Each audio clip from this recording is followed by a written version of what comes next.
ouvert aux catéchistes, mais aussi aux personnes qui accompagnent des catéchumènes, et ouvert plus largement pour ceux qui le souhaitent.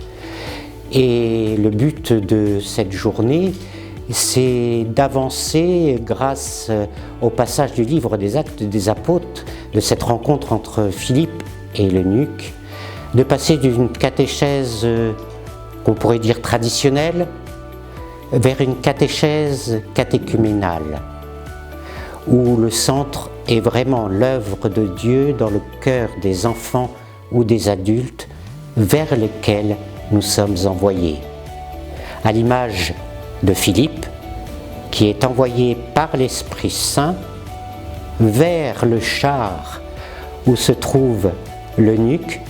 envoyé pour aller le rejoindre, non pas lui crier « Descends de ton char et viens à moi », mais avance vers lui,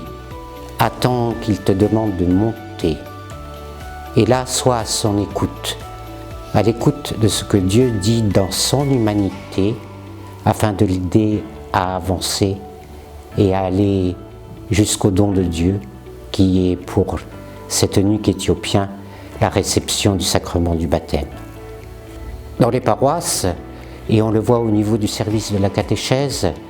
les demandes sont multiples. Il est plus possible de vivre la catéchèse comme on pouvait le vivre autrefois, à savoir par classe,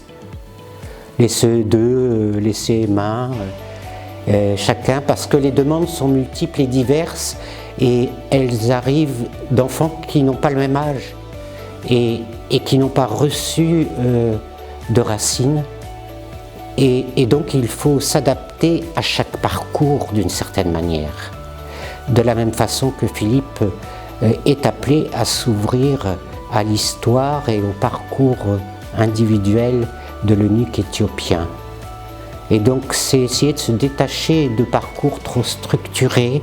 pour être vraiment à l'écoute de ce que Dieu, de la rencontre de Dieu avec tel enfant, avec telle personne, d'une manière unique. C'est que le catéchiste ne soit plus en position d'un enseignant, mais d'un accompagnateur. Alors il y a une démarche qui continue, et elle va continuer par une récollection, une journée de récollection, le samedi 13 décembre à l'abbaye de Montmont, où nous allons